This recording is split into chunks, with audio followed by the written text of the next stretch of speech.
Greetings from Washington, D.C. This is Peter Thomas, General Counsel of NAAOP, the National Association for the Advancement of Orthotics and Prosthetics. Well, kudos to the American Orthotic Prosthetic Association, AOPA, for hosting a very successful policy forum this year, where over 120 members of the O&P community came to Washington and advocated on behalf of patients and the providers who serve them. There's a number of pieces of legislation that have been recently introduced that I'll be telling you about in a separate video next week. But in the meantime, there are two sign-on letters that are circulating through Congress that I want to bring your attention to and seek your support, seek your active involvement in trying to get your congressman to sign on to these two letters. The first letter involves the Injured and Amputee Veterans Bill of Rights, H.R. 3408, in the 113th Congress.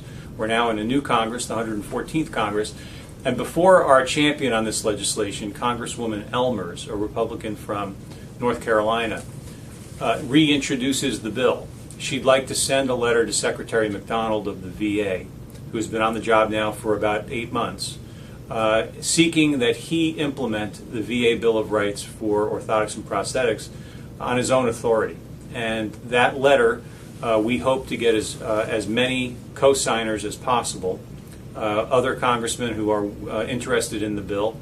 We had over 40 co-sponsors in the last Congress, and we're approaching those people to try to sign on to this letter. Please go to the NAAOP website, www.naaop.com. Click on the Legislative Action Network, and you'll be directed through CapWiz to your congressman and can put in a request that they co-sign this letter to Secretary McDonald. All the directions are there on the website. We encourage you to do so. The second letter is just as, if not more important, and that is a letter to Sylvia Matthews Burwell, Secretary of Health and Human Services. And this letter involves two key issues that a number of organizations in the O&P community, NAAOP included, have been working on for years. The letter addresses the implementation of regulations to promulgate regulations on BIPA 427. That's the Beneficiary Improvements and Protection Act of 2000. And here we are in 2015, and regulations have still not been issued by CMS on that law.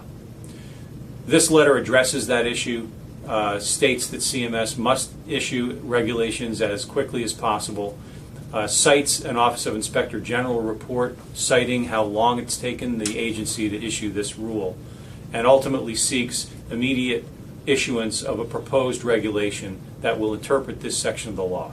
What the law does, to refresh your memory, is tie or link Medicare payment of custom fabricated orthotics and all prosthetics to the qualifications of the practitioner, to make sure that practitioners and suppliers are qualified.